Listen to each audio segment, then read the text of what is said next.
Magsiluhod po ang lahat, tanda ng paggalang sa banal na espiritu sa katauhan ng mahal na Apo kong Gino.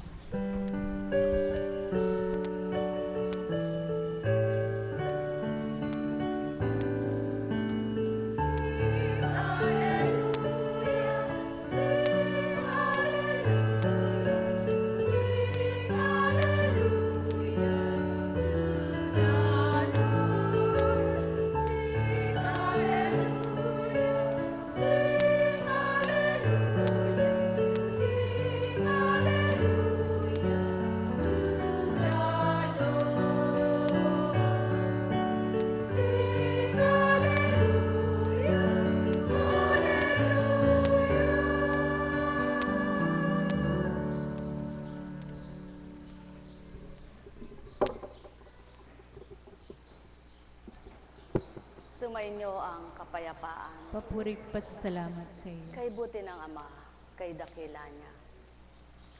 Sa papaanong paraan, kaya madarama siya.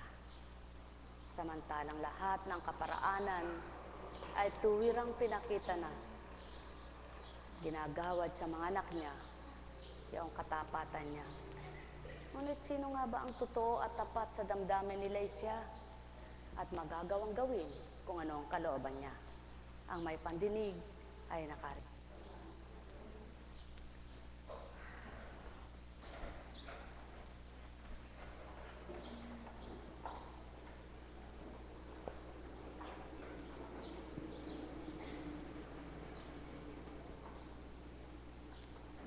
Ano ba ang asin? Sa salitang tao at bagay, ito ay pangtimpla, di baga? Pangtimpla sa pagkain. Na kung ito ang walang lasa ang pagkain. Subalit sa buhay kaya ng tao, ano kaya ang ibig sabihin ng asin? Ito ba ay isasabog sa iyong katawan? O dili kayo nakikita mong nawawala sa katawan mo? Lumalabas sa balat mo para masabing may asin ka at wala ka ng asin? Base kaya itong katawan sa pagkain na nawawala ng asin? O walang asin kaya walang panlasa? At walang lasa ang kumakain at numanamnam. Mga minamahal, kapag binasa mong literal ang Biblia, wala kang maaabot sa kalooban ng Ama. Wala kang maunawaan sa kagustuhan niya.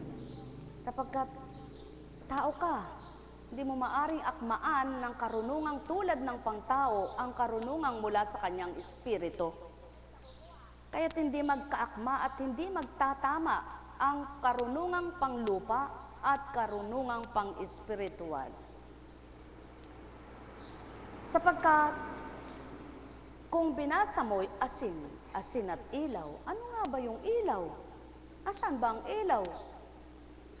Ang ilaw sinisindihan. Ang ilaw napupundi. Ang ilaw, kung di kuryente, kung walang kuryente, patay. Ngunit ano nga ba ang tinatawag na asin at ilaw ng Ama sa buhay ng tao? At hindi lahat ay matututunan ito kung bilang katauhan na pagninilay at pagbubulay at pag-aaral. Kaya't inakmaan, binabahaginan ng Ama ang mga anak niya ng Espiritu niya na magbibigay pang-unawa ang bawat isa ay makakaunawa kung tinanggap at siya. Ngunit paano nga masisidlan ng unawa ang lahat? Ano baga ang tinatanggap? Tuwiran niyang siya baga ang tinanggap o pagkatao ang tinatanggap? Mga mahal, sadyang kahirap iulat ang tama at tumpak. Ngunit mahirap man para sa lahat. Kung ang Espiritu ng Ama ay nasa sa lahat, walang mahirap. Sapagkat ang mahirap para sa tao, magaan niyang nagagawa. dahil Diyos na dakila. Buhay bang Ama? Kaya't humingi ang tao at bibigyan niya.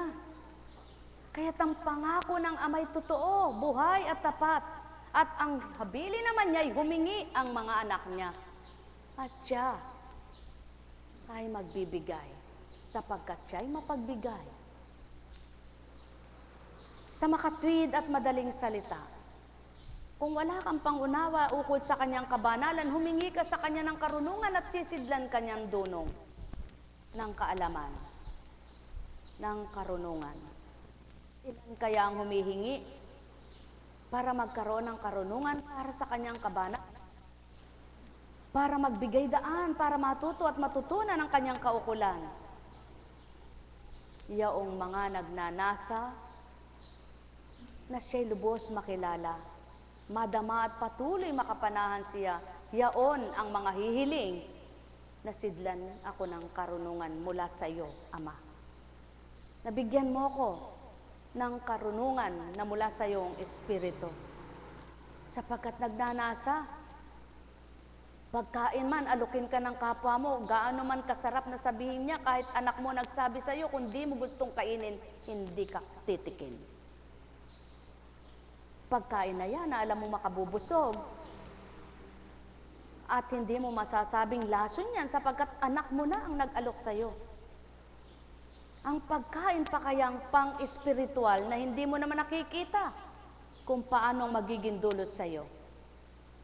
Kaya't walang magmimithi nito maliban ang nagnanasa.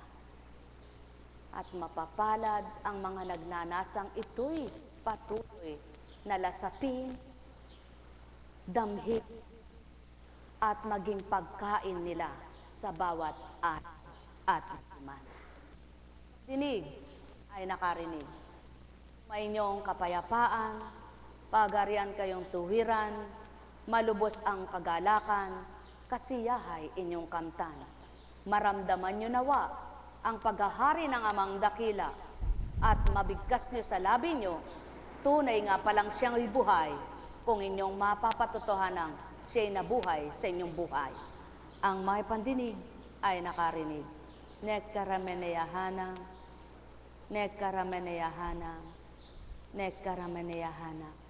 Kaya ang patuloy na nagmimithi, nagnanasa, na siya'y matuto ukol sa kanya, natututunan ang kaukulan niya.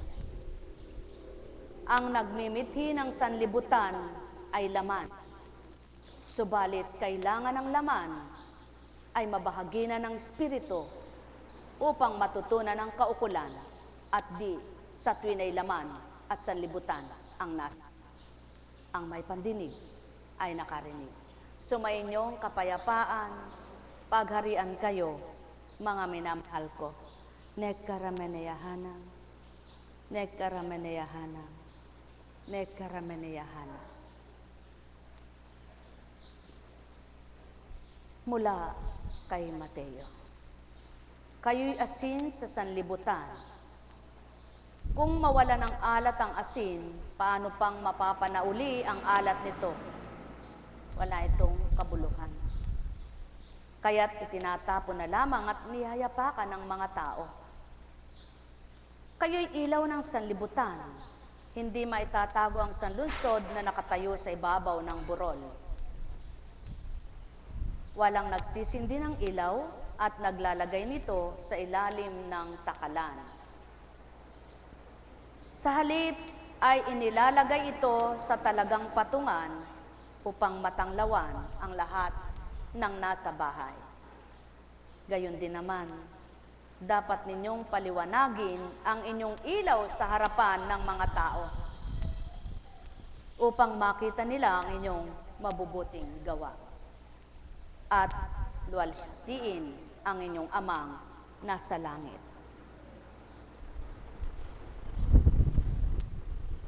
Walang sinumang banal dito sa lupa at walang sinumang nakaunawa sa banal na salita kung bilang tao lamang na nagsimula. Subalit lahat ng tao'y nangatuto sa banal na aral, banal na salita ng Ama sapagkat may nagturo. may nagulat at tumanggap ang natuto. Gumusto ang natuto.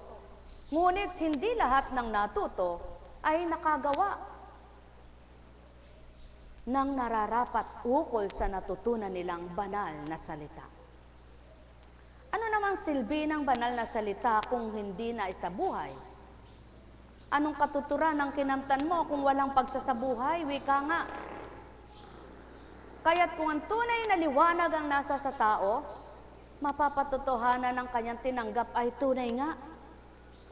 Kaya't sa bawat pagtalima, pagsunod ng sinumang may liwanag na mula sa Ama at liwanag ng pangsanlibutan, napapatotohanang buhay ang Ama sa kanyang buhay. At doon nahahayag ang kadakilaan ng Ama sa mga nakikipagtotoo sa Kanya. Doon na iuulat ang kabutihan niya sa mga anak niyang kumikilala at tumutupad sa Kanya. Kaya naman, ang bawat nasa ng Ama, kung siyang tutuparin ng mga at di ganang kalooban lamang nila ang siyang sinusunod nila, tunay ngang mapapatotohanan siya Diyos na buhay sa lahat ng mga anak niyang tumanggap na nakipagpagpo niya. Subalit paano ang katotohanang nasa sa kanila? Sa pamamagitan ng kanyang espiritu. Sa pamamagitan ng panlasang kaloob sa pamamagitan ng mga gawa nilang kay butit kay inam, upang patotohanan ang liwanag ng kaisipan ay nasa sa kanila. Kayo, may pagnanasa ba kayo sa buhay nyo? Walang taong walang ninanasa sa buhay, lalo't higit kung hindi ito abnormal. Sapagkat kung yung abnormal, kung magkamisan, may gusto gawin, may gusto siyang makuha, ikaw pa kayang normal at walang kundi ang mga kagustuhan.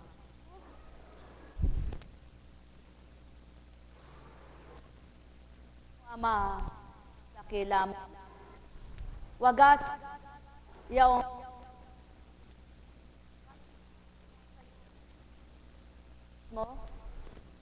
mga anak na at maging sa iba't ibang kung saan dako makabot itong iyong mga pahayag.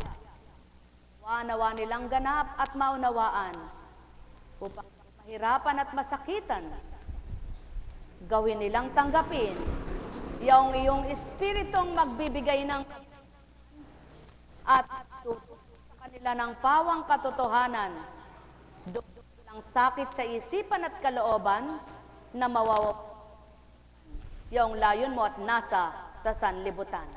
O aking Ama, nilalaga ko silang lahat sa iyo at pinagkakatiwala ko, ang may pandinig ay Nekarameneyahana, Nekarameneyahana, Nekarameneyahana. Buhay ba ang Diyos? Buhay ba ang Diyos? Buhay ba ang Diyos? Ikaw, ano ba ang panlasa mo sa pananampalataya mo? Matibay mo bang nalalasahan ang biyaya na kaloob ng Ama sa buhay mo? Yaong pagmamahal niya, nararamdaman mo baga ito? Yaong paglingap niya, damang-dama mo ba kung gaano ka kahalaga sa Kanya?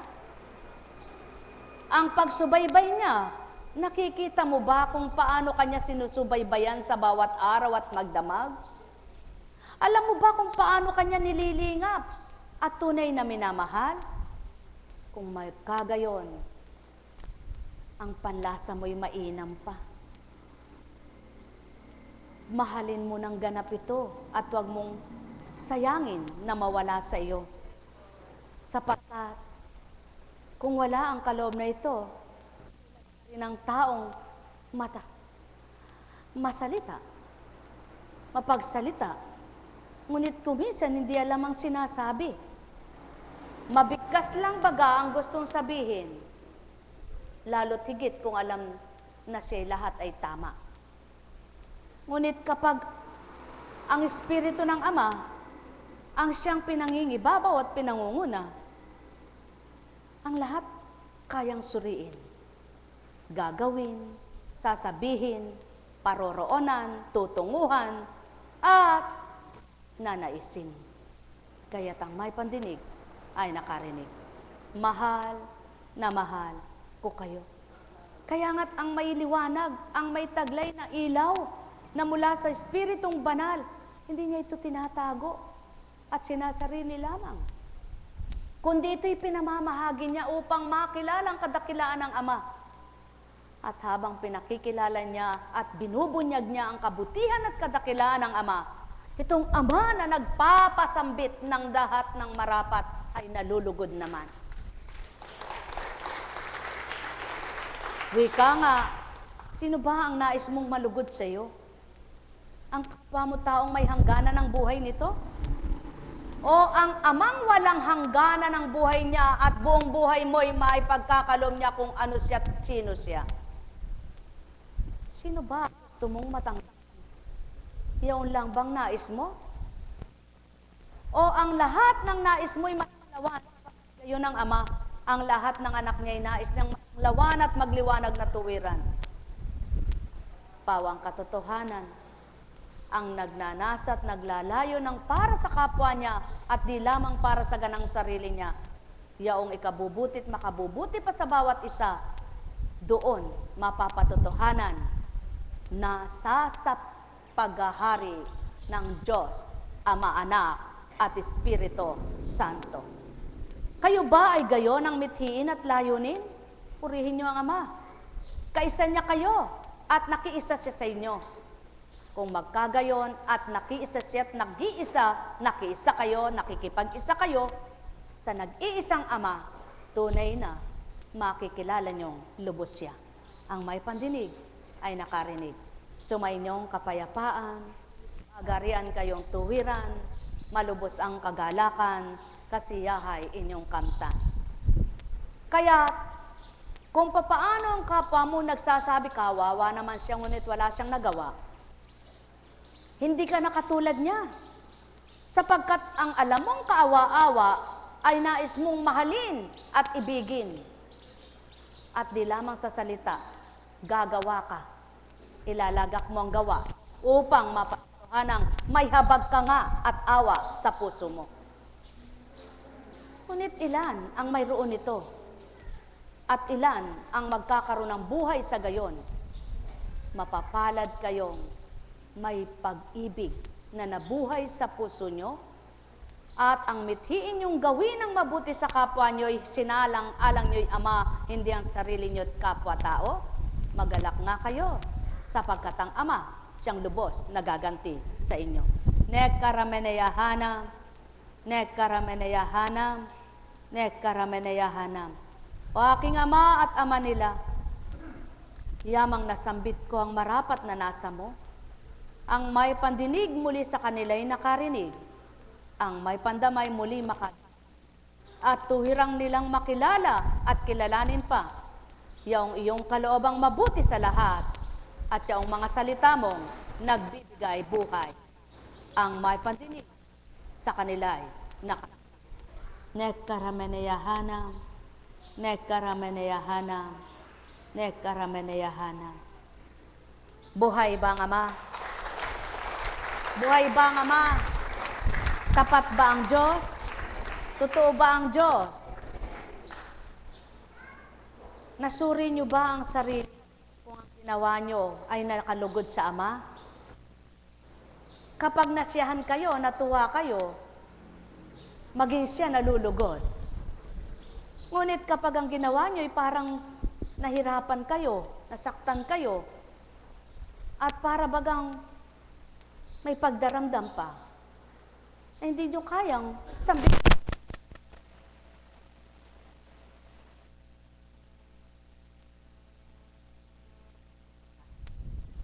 At yaon ang patotoo ng Ama, ang pagtalim at pagsunod ng may kaloobang mabuti at wagas, totoo sa kalooban niya. Ang tumutupad at gumaganap niyon, siya rin naman ang natutuwa at nagagalak. Buhay ba ang Ama?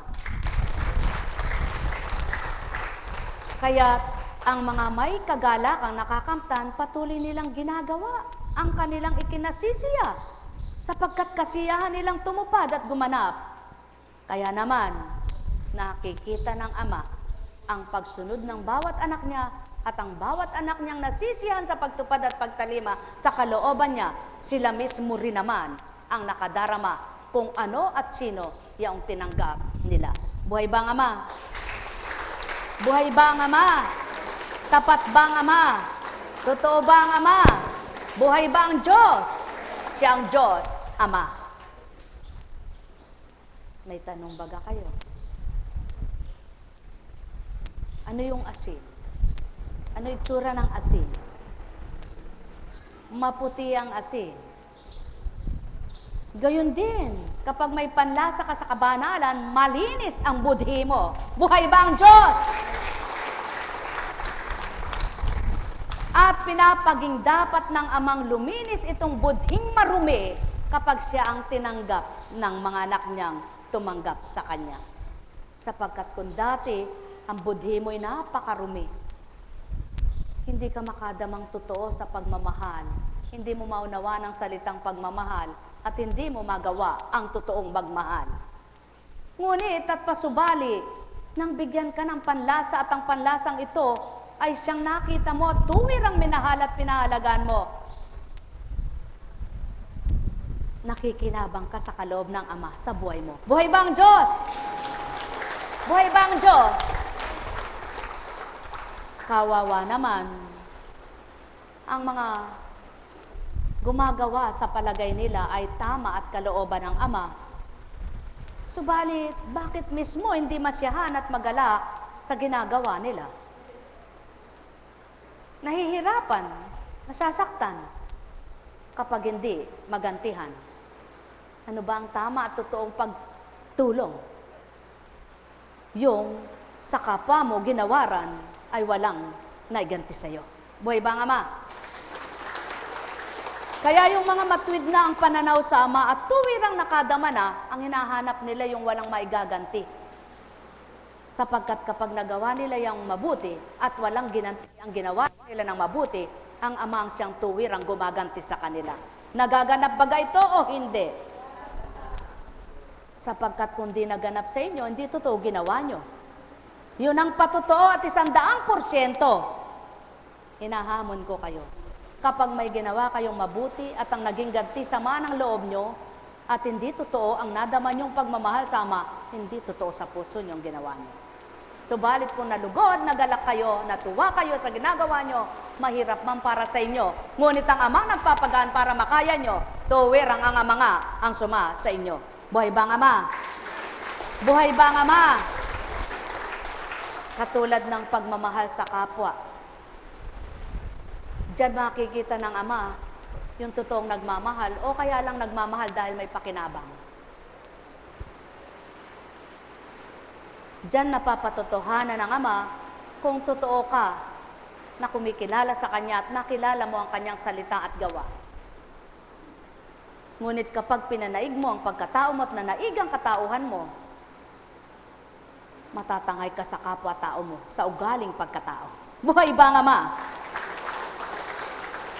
Kaya't kapag nanaig ang ugaling pagkatao at taong-taong pag-uugali, marami kang makikita sa kapwa mo. Masusuri mo ang ginagawa ng kapwa mo. Ngunit, ang wika ng Ama, paano pa mapipili ko ang pantay-pantay lamang ang gawa nila? Sino ang pipiliin ko kung pare-parehas ang gawa at salita nila? Sa makatwid, bumabase ang Ama sa mga sinusuri niyang mga anak niya. Buhay ba ang Ama? Kaya, nakapasa ka ba? Purihin mo ang Ama kung nakapasa ka. Bumagsak ka ba? Kawawa ka. Buhay ba ang Diyos? Sumainyo ang kapayapaan, pagharian kayong tuwiran, malubos ang kagalakan, sapagkat ang sabi niya, kung ang masama ay nakagagawa ng mabuti sa kapwa, nakapagsasalita ng mabubuti pawa, gayon din ang mabuti. Ngunit mas malaki ang kaibahan ng mabuting totoong espiritu, sapagkat ang totoong espiritu ay di nanghihinawa at nagsasawa. Ngunit, Yung masama na gumagawa ng mabuti, doon nakikita kung papaano sa ginawa niyang kabutihan ay nasubukan siya. Katulad halimbawa sa isang bata, mahirap mahalin ang batang sutil. Ngunit paano mo bang minahal ito? Paano mo ba mamahalin ito? May pamamaraan ng Diyos Ama kapag nasa puso mo'y siya. Subalit, minamasdan ka rin niya kung tapat at totoo ka, at kapag nakita niya na puro pasakit at hindi ka nasubukan, ikaw mismo ang palalayain niya dyan. Siyang gagawa ng kaparaanan sapagkat ginawa mo ng lahat. Kaya, mapapalad yung mga nag-ampon, nagmahal ng di nila kaano-ano, at tunay na tinuring nilang hindi nila kaiba, kundi kadugo nila. Congratulations sa mga nag-ampon na tunay na nagmahal at minalasakitan na tunay na anak ang kanilang naging ampon. Sapagkat kalugod-lugod sa Ama, yaong ibigin mo ang di mo kaano-ano. Buhay bang Ama? Sapagkat yun ang totoo. Hindi mo kayang ibigin ang hindi mo kaano-ano at hindi ka dugo mo, lalo na tsutil. Ngunit ang wika nga, nahuhubog ang bata. Kapag ginawa mo na lahat ng kaparaanan ng Ama na itinuro sa iyo at hindi mo na pagbago, wala kang kasalanan kung ibigay mo na kahit kanino na alam mong mas may karapatan sa Kanya. Buhay bang Ama?